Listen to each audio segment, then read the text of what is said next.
ဟုတ်ကဲ့မင်္ဂလာပါမလေးစကားပြောကြမယ့်အစီအစဉ်မှာမိတ်ဆွေကိုပြန်လည်ကြိုဆိုပါရစေဒီကနေ့ကျွန်တော်မိတ်ဆွေတို့ပြန်လည်ဝေမျှပေးမယ့်သင်ခန်းစာလေးကတော့ NOIA ညာပေါင်းဆက်အသုံးပြုပုံနဲ့ဝါချတိဆောက်ပုံတွေကိုပြန်လည်ဝေမျှပေးတော့မှာဖြစ်ပါတယ်ဟုတ်ကဲ့ကျွန်တော်ရဲ့ဗီဒီယိုလေးကမိတ်ဆွေတို့အသုံးဝင်မယ်ဆိုရင် like and share လေးလုပ်ပြီးမြစ်တာရက်ခံလုပ်ပါတယ်ဟုတ်ကဲ့ကျွန်တော်ကတော့တင်ဆက်သူ blogger ကိုထုတ်ဖြစ်ပါတယ်အားလုံးကိုကျေးဇူးတင်ပါတယ်ဒီနေ့ကျွန်တော်မိတ်ဆွေတို့ပြန်လည်ဝေမျှပေးမယ့်သင်ခန်းစာလေးကတော့noun adjective adverb verb အပေါင်းညာဖြစ်တယ်အဲ့တော့ညာကဆိုလို့ရှိရင်ကျွန်တော် noun တစ်မျိုးနဲ့လည်းပေါင်းတာမဟုတ် adjective တစ်မျိုးနဲ့လည်းပေါင်းတာမဟုတ် adverb တစ်မျိုးနဲ့လည်းမဟုတ်တယ်လို့ verb တစ်မျိုးနဲ့လည်းမဟုတ်ညာကဆိုလို့ရှိရင်ဒီလေးမျိုးလုံးနဲ့ပေါင်းဆက်ပြီးတော့အသုံးပြုလို့ရတယ်အဲ့တော့အဲ့လိုပေါင်းဆက်ပြီးတော့အသုံးပြုမယ်ဆိုရင်အဓိပ္ပာယ်လေးတွေဘယ်လိုပြောင်းလဲသွားတယ်ဘယ်လိုပေါင်းဆက်ပြီးတော့အသုံးပြုလို့ရတယ်ဆိုတာလေးကိုအသေးစိတ်မိတ်ဆွေတို့လေ့လာလို့ရမှာဖြစ်ပါတယ်ဟုတ်ကဲ့ပထမဆုံးအနေနဲ့ကျွန်တော်ပြောပြပြီးမှာကတော့ Roma ညာဖြစ်တယ် Roma RUMAH Roma ဆိုတာလေးကမိတ်ဆွေတို့လည်းကြားဖို့မယ်ကျွန်တော်အိမ်ကိုပြောတာဖြစ်တယ် Roma ကအိမ် NYA ညာလေးပေါင်းလိုက်တော့ Roma ညာ Roma ညာဆိုတော့ဘာဖြစ်သွားလဲဆိုတော့သူ့ဤအိမ်လို့အဓိပ္ပာယ်တယောက်သွားတယ်နော် Roma ညာသူ့ဤအိမ်နောက်တစ်ခု BDS Badas ညာ Badas ညာ Badas ကမြန်မာလိုဆက်တယ်လို့ပြောတာဖြစ်တယ် NYA ညာလေးပေါင်းလိုက်တော့ Badas ညာ Badas ညာအဲ့ဒါကဘာကိုပြောရလဲဆိုတော့အရန်ဆက်တယ်လို့ပြောတာဖြစ်တယ်နောက်တစ်ခုစပနာည SEBNA ကစပနာနော်စပနာ BNA ကဘနာဆိုတာလေးကမှန်တာကိုပြောတာဖြစ်တယ်ဘဒုဆိုတဲ့စကားလုံးနဲ့အဓိပ္ပာယ်တူတယ်ပေါ့အဲ့တော့စပနာဆိုတော့စပနာနောက်ကညာလေးပေါ့နော်စပနာညဆိုတော့အမှန်တကယ်ဆိုတကယ်ဆိုပေါ့နော်ဒါကိစ္စချက်တစ်ခုကိုပြောရရှင်မှာအရှိရနေရောစကားလေးခံပြီးတော့မှန်တကယ်ဆိုဆိုပြီးတော့ပြောတဲ့နေမှာတုံတာဖြစ်တယ်တော့စပနာညာမြန်မာလိုတကယ်ဆိုလို့ပြောတာဖြစ်တယ်နောက်ခုနံပါတ်ညာNAMPAK NAMPAK နံပါတ် NYA ညာနံပါတ်ညာနံပါတ်ဆိုတာကမြင်တာတွေ့တာကိုပြောတာဖြစ်တယ်ညာနဲ့ပေါင်းလိုက်တော့နံပါတ်ညာဆိုတော့ထင်တယ်လို့ပြောတာဖြစ်တယ်ထင်မြင်ချက်ကိုပြောမယ်ဆိုတော့နံပါတ်ညာလေးနဲ့ပေါင်းပြီးတော့ပြောမှာဖြစ်နံပါတ်ညာနောက်တစ်ခုကဘီယာဆာနော်ဘီယာဆာ BIASA ဘီယာဆာဆိုတာလေးကပုံမှန်ကိုပြောတာဖြစ်တယ်ညာနဲ့ပေါင်းတော့ဘီယာဆာညာဆိုတော့ပုံမှန်အတိုင်းပဲလို့ပြောတာဖြစ်ပါတယ်ဟုတ်ကဲ့ဆက်ပြီးတော့လေ့လာကြည့်မယ်ဗျဟုတ်ကဲ့နောက်ထပ် noun ပေါင်းညာလေးဖြစ်တယ်noun ပေါင်းညာ noun ဆိုတာလေးကတော့ကျွန်တော်အိမ်တို့ကားတို့နော်အဲ့လိုမျိုးအရာဝတ္ထုတွေမှန်များကို noun လို့ခေါ်တယ်အပေါင်းညာnoun နဲ့နောက်ကညာနဲ့ပေါင်းလိုက်တဲ့အခါကျတော့ပိုင်ဆိုင်မှုကိုပြတဲ့အရာဖြစ်သွားတယ်အဲ့တော့ဘယ်လိုဖြစ်သွားလဲဆိုတော့သူမတရိษံတော့အရာဝတ္ထုနော်အသက်ရှိသက်မဲ့ပေါ့အဲ့တော့အဲ့ဒါတွေအကုန်လုံးရဲ့ပိုင်ဆိုင်မှုပိုင်ဆိုင်တဲ့သူအနေနဲ့ပါဝင်လာမှာဖြစ်တယ်အဲ့တော့နောင်ကပိုင်ဆိုင်တဲ့အရာလေးကတော့အနောက်မှာပါလာတယ်ပိုင်ဆိုင်မှုအနေနဲ့ပါလာမယ်အဲ့တော့နောက်ပေါင်းဆက်လိုက်တာတော့ညာပေါင်းဆက်လိုက်တဲ့အတွက်သူဤသူမဤအောင်ရင်ဒါဤပေါ့နော်ဒါရဲ့နော်ဒါမျိုးပြောလို့ရတယ်အဲ့လိုပေါင်းဆက်ပြီးတော့အဓိပ္ပာယ်ထွက်မှာဖြစ်တယ်အဲ့တော့နောင်ပေါင်းညာဆိုလို့ရှိရင်တော့ပိုင်ဆိုင်မှုကိုပြတဲ့အရာဖြစ်တယ်ဟုတ်ဆက်ပြီးတော့လေ့လာကြည့်မယ်ဗျအဲ့တော့ရှေ့မှာပြောခဲ့တဲ့ Roma ညာနော် Roma ကတော့မိတ်ဆွေတို့သိတယ်အိမ်ကိုပြောတာဖြစ်တယ်ညာနဲ့ပေါ့နော် Roma ညာဆိုတော့သူဤအိမ်လို့ဖြစ်သွားတယ် Roma ရဲ့အဓိပ္ပာယ်ကအိမ်ပဲဖြစ်တယ်အဲ့တော့ညာလေးပေါင်းလိုက်ရုံနဲ့သူဤဆိုတဲ့အဓိပ္ပာယ်တက်ရောက်သွားတယ်သူဤမဟုတ်ဘဲနဲ့သူမဤလည်းပြောလို့ရတယ်နော်ဒါလိန်ထီးမှာခွဲခြားထားခြင်းမရှိဘဲနဲ့နှစ်ခုမျိုးလုံးကိုသုံးလို့ရတယ်သူဤသူမဤသုံးလို့ရတယ်တတ်မဲ့လည်း300တက်ရှိလည်းပြောလို့ရတယ်အဲ့ဒီမှာတော့ Roma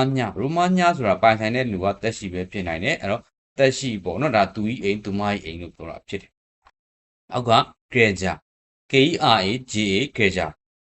ဆိုတာလေးကအလုပ်ကိုပြောတာဖြစ်တယ် Granger နဲ့ညာနဲ့ပေါင်းစပ်လိုက်တော့ဘာဖြစ်သွားလဲဆိုတော့သူဤအလုပ်လို့အဓိပ္ပာယ်တယောက်သွားတယ်သူဤလို့သူမဤလို့ပြောလို့ရတယ်နောက်တစ်ခုက engine နော် engine ဆိုတာလေးကတော့ခွေးကိုပြောတာဖြစ်တယ် NYA ညာလေးပေါင်းလိုက်တော့ engine ညာဆိုတော့သူဤခွေးဒါမှမဟုတ်သူမဤခွေးလို့အဓိပ္ပာယ်တယောက်သွားတယ်နောက်က wana WANA ဆိုတာလေးကအယောင်ကိုပြောတာဖြစ်တယ် NYA နဲ့ပေါင်းလိုက်တော့ညာလေးပေါင်းလိုက်တော့ wana ညာဆိုတော့ဒီအယောင်ဒါမှမဟုတ်ဒီဟာရဲ့အယောင်တော့သူ့ရဲ့အယောင်ပြောလို့ရတယ်ဒီဟာဒီလို့သုံးတာကတော့တက်မဲ့အနေနဲ့သုံးလို့ရတယ်ဒါမှမဟုတ်ကျွန်တော်ကတက်ရှိအနေနဲ့သုံးဖို့ဆိုတော့သူလို့ပြောတာဖြစ်တယ်နော်သူ့ရဲ့အယောင်လည်းပြောလို့ရတယ်ဒီဟာရဲ့အယောင်လည်းပြောလို့ရတယ်အဲ့တော့ wana ညာGreta Greta ဆိုတာလေးကကားကိုပြောတာဖြစ်တယ်ညာနဲ့ပေါင်းလိုက်တော့ Greta ညာ ကဲတာညာဆိုတော့သူဤကားဒါပေမဲ့သူမဤကားလို့ပြောတာဖြစ်တယ်ဟောကဲတာညာနော်သူဤကားသူမဤကားလို့ပြောတာဖြစ်တယ်ဝါကြတိဆောက်ပုံလေးကိုဆက်ပြီးတော့လေ့လာကြည့်မယ်ဥမာအနေနဲ့ကျွန်တော်ရိုမာညာဂျန်တစ်ရိုမာညာဂျန်တစ်ရိုမာဆိုတာလေးကတော့အိမ်ကိုပြောတာဖြစ်တယ်ညာတယ်မှာတော့ရိုမာညာဆိုသူ့ရဲ့အိမ်ကိုပြောတာဖြစ်တယ်ဂျန်တစ်နော် CNTIK ဂျန်တစ်ဆိုတာဒီကလှပတာကိုပြောတာဖြစ်တယ်ရိုမာညာဂျန်တစ်ဆိုရင်တော့သူ့ရဲ့အိမ်ကလှတယ်လို့ပြောတာဖြစ်တယ်နော်သူ့ရဲ့အိမ်ကလှတယ်ဆိုရိုမာညာဂျန်တစ်နော်သုံးလို့ရတယ်နောက်ထပ်ကရတာနော်ကရတာဆိုတာလေးကကောက်ပြောဖြစ်တယ်ကရတာညာဆိုတော့သူ့ရဲ့ကောက်ပြောဖြစ်တယ်ကရတာညာမဟာMAHEL မဟာဆိုတာလေးကဈေးကြီးတာကိုပြောတာဖြစ်တယ်ကရတာညာမဟာသူ့ရဲ့ကားဟာဈေးကြီးတယ်လို့ပြောတာဖြစ်တယ်သူ့ရဲ့ကားဈေးကရတာညာမဟာအဲ့လိုမျိုးပြောရတာဖြစ်တယ်နောက်ထပ်အမဆိုတာလေးကအမေကိုပြောတာဖြစ်တယ် EMAK အမေကိုပြောတာဖြစ်တယ်အမညာဆိုလို့ရှိရင်တော့အမညာကသူ့ရဲ့အမေဒါမှသူမကြီးအမေပေါ့ပြောလို့ရတယ်SAYNG စာယန်စာယန်ဆိုတာလေးကတော့ကျွန်တော်ကပုံမှန်ပြောမယ်ဆိုရင်တော့လူတစ်ယောက်ခွန်စာယန်လို့ခေါ်တယ်ဆိုရင်တော့အချစ်ဆုံးဒါမျိုးတက်ရောက်တယ်လို့ပဲစာယန်ကြီးပဲသုံးမယ်ဆိုရင်တော့ဒါချစ်တယ်ကျင်နာတယ်လို့လည်းသုံးလို့ရတယ်အဲ့တော့ဒီမှာဆိုရင်တော့ရိုမာညာစာယန်ဆိုရင်တော့သူ့အမေကသူ့ကိုချစ်တယ်လို့လည်းပြောရတယ်သူ့ကိုကျင်နာတယ်လို့ပြောလို့ရတယ်เนาะအဲ့တော့ရိုမာညာစာယန်သူ့မိကသူ့ကိုချစ်တယ်လို့ပြောတာဖြစ်တယ်နောက်ထပ်ဝါနာညာပူတိဝါနာဆိုတာလေးကအယောင်ပြောဖြစ်တယ်ဝါနာညာဆိုသူ့ရဲ့အယောင်ပြောဖြစ်တယ်သူ့ရဲ့အယောင်ကတဲ့ပူတိเนาะအဖြူရောင်ဖြစ်တယ်တဲ့ဒါအဖြူရောင်ဖြစ်တယ်ဆိုတော့တိရစ္ဆာန်လည်းဖြစ်နိုင်တယ်လို့လူလည်းဖြစ်နိုင်တယ်နောက်ပြီးအရာဝတ္ထုလည်းဖြစ်နိုင်တယ်အယောင်ဆိုတာကားရဲ့အယောင်လည်းဖြစ်နိုင်တယ်အိမ်ရဲ့အယောင်လည်းဖြစ်နိုင်တယ်လေเนาะအဲ့တော့အဲ့လိုမျိုးသုံးလို့ရတယ်ဝါနာညာပူတိဆိုတော့သူ့ရဲ့အယောင်ကအဖြူရောင်လို့ပြောတာဖြစ်တယ်ဟုတ်ပြီเนาะဆက်ပြီးတော့လေ့လာကြည့်မယ်အဲ့တော့နောက်တစ်ခုက adjective အပေါင်းညာဖြစ်တယ် adjective ဆိုတာလေးကတော့ကျွန်တော်ညီမတို့ဘာသာပြန်မယ်ကျွန်တော်ဂုံရည်သွေးကိုပြတာဟုတ် adjective လို့ခေါ်တယ်ဂုံရည်သွေးကိုပြတာဆိုတော့ဘာတွေလဲပေါ့เนาะဒါအလွယ်ပေါ့ကျွန်တော်အလွယ်နားလည်အောင်ပြောမယ်ဆိုရင်တော့အယောင်တို့တယောက်ရဲ့ထူတာတို့ခါတာတို့ဆက်တာတို့ဖန်တာတို့เนาะဒါတွေပဲလှတာတို့ရုပ်ဆိုးတာတို့အဲ့လိုမျိုးဟာတွေကဂုံရည်သွေးတွေပဲဖြစ်တယ်အယောင်ဝတ္ထုတစ်ခုရဲ့ဂုံရည်သွေးတွေကို adjective လို့ခေါ်တယ်เนาะဂုံရည်ပြအနေနဲ့သုံးတာဖြစ်တယ်အဲ့တော့ဟုတ်ပြီအဲ့ဂုံရည်သေးကိုပြတဲ့နောက်ကညာလေးပေါင်းလိုက်မယ် adjective နောက်ကညာလေးပေါင်းလိုက်တဲ့ခါကျတော့ဘာဖြစ်သွားလဲဆိုတော့ဇွန်နာပြောခဲ့တဲ့အရေးသွေးတွေကိုရဲ့ရှိမှပေါင်းဆက်ပြီးတော့သုံးတဲ့ပုံစံမျိုးတွေဖြစ်သွားတယ်ဟုတ်ကဲ့ဆက်ပြီးတော့လေ့လာကြည့်မယ်ဗျအဲ့တော့ဘဆနော် BSA ကဘဆဆိုတာလေးကကြီးတာကိုပြောတာဖြစ်နော်ကြီးတယ်ဆိုတဲ့ဂုံရည်သွေးဖြစ်တယ်အဲ့တော့ဘဆရဲ့နောက်ကညာတဲ့ဘဆညာဘဆညာဘဆညာဆိုတော့အရန်ကြီးတယ်လို့ပြောတာဖြစ်တယ်အဲ့တော့ပုံမှန်ထက်သွားဘဆဆိုတဲ့ကြီးတာကိုကျွန်တော်ကညာလေးပေါင်းလိုက်တဲ့ခါကျတော့အရန်ကြီးတယ်ဆိုတဲ့အဓိပ္ပာယ်တက်ရောက်သွားတယ်ဘာညာဘဆနော်အဲ့ဒါကိုပြောရတယ်အတူတူပဲဖြစ်ပါတယ်နော်ဒါတကယ်ကြတော့ဘာစကားတစ်ခုအားကိုကသုံးတတ်တဲ့ပုံမူတည်ပြီးတော့သုံးလို့ရတယ်ဘာညာပစလို့သုံးလေအဆင်ပြေရနော်ဒီမှာပစညာလို့ပြောလိုက်တာ ਨੇ အရန်ကြီးတယ်ဆိုတဲ့ဒီပဲတက်ရောက်သွားတယ်နောက်က PEDS pedes ဆိုတာဒီကဆက်တာကိုပြောတာဖြစ်တယ်ညာလေးပေါင်းတော့ pedes ညာဆိုလို့ရှိရင်တော့အရန်ဆက်တယ်လို့ဖြစ်သွားတယ်အဲ့လိုပဲ glaps GLAP glap ဆိုတာလေးကမှောင်တာကိုပြောတာဖြစ်တယ်နော်မှောင်တယ်ဆိုတဲ့ဂုံရည်သေးဖြစ်တယ်နောက်ကညာလေးပေါင်းလိုက်တော့ glap ညာဆိုတော့အရန်မှောင်တယ်ဆိုတဲ့အဓိပ္ပာယ်တက်ရောက်သွားတယ်အဲ့လိုပဲကျွန်တော်ပူတိ PUTIH ပူတိအယောင်တို့ပေါ့နော်အဖြူတာတို့ဝါတာတို့နီတာတို့ဒါတွေအကုန်လုံးကလည်းဂုံရည်သွေးတွေပဲဖြစ်တယ်ဒီမှာတော့ပူတိဆိုတာဖြူတာကိုပြောတာဖြစ်တယ်ဖြူတယ်လို့ပြောတာဖြစ်တယ်အဲ့တော့အနောက်ကညာပေါင်းတော့ပူတိညာနော်ပူတိညာဆိုလို့ရှိရင်အရန်ဖြူတယ်လို့ပြောတာဖြစ်တယ်ပူတိညာနော်အရန်ဖြူတယ်လို့ပြောတာဖြစ်တယ် BAIK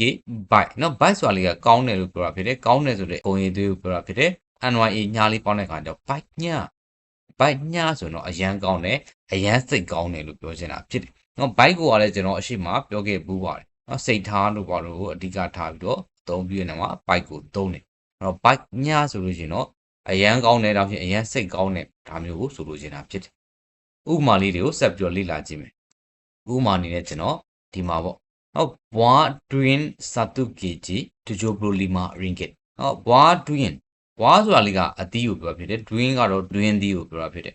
ဘွားတွင်းဆိုတော့တွင်းသီးရတဲ့စာတု kg စာတုဆိုတာလေးက1เนาะ kg ဆိုတာလေးက1 kg ကိုတူချိုဘလို့လီမာရင်ဂစ်1 kg ကို85 ringgit လို့ပြောတာဖြစ်တယ်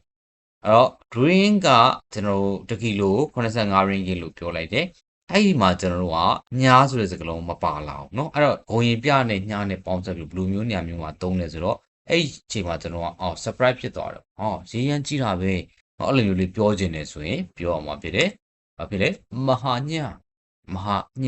အရန်စီကြီးတာပဲเนาะဒါမျိုးလေးပြောတာဖြစ်တယ်เนาะဒါကကျွန်တော်တို့ကမဟာညာဆိုတဲ့စကားလုံးကိုသုံးခြင်းနေဆိုရင်တော့အဲ့လိုမျိုးတွေပေါ့เนาะဒါအရန်ဆက်တာပဲအရန်စီကြီးတာပဲအရန်ချမ်းတာပဲဒါမျိုးလေးပြောမယ်ဆိုလို့ရှိရင်စကလုံးတစ်လုံးတည်းအနေနဲ့လေညီပြောတဲ့နေရာမှာသုံးတယ်အများစုပေါ့နော်ဒါသုံးတာရှိတယ်။ကိုရင်ပြ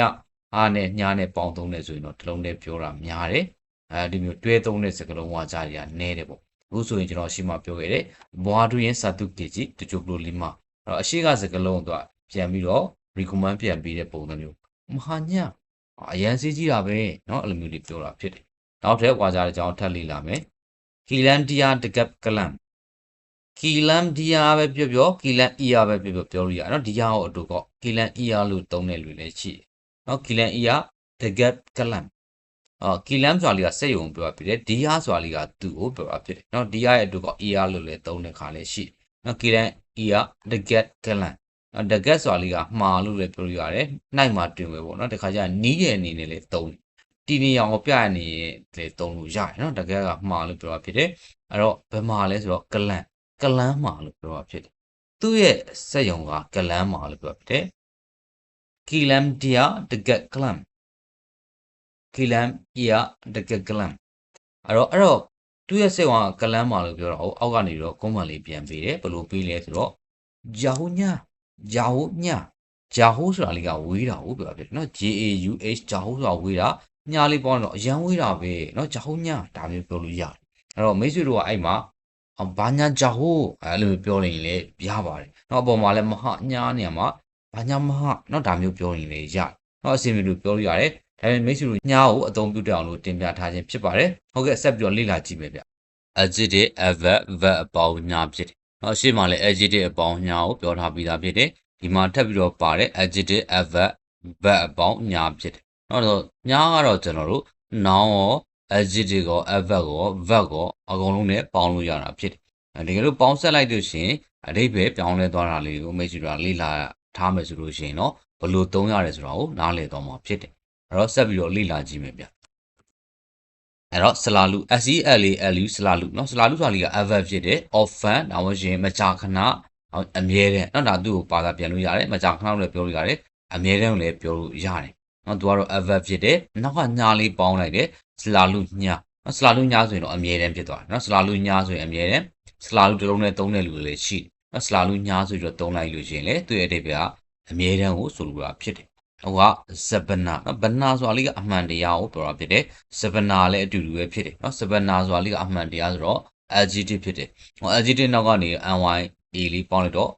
ဇဗနာညเนาะဇဗနာညဆိုတာလေးကစကားပြောနေမှာရှိပါစကားပလင်ခံပြီးတော့ပြောတဲ့စကားလုံးမျိုးဖြစ်တယ်ဥပမာတကယ်ဆိုအမှန်ဆိ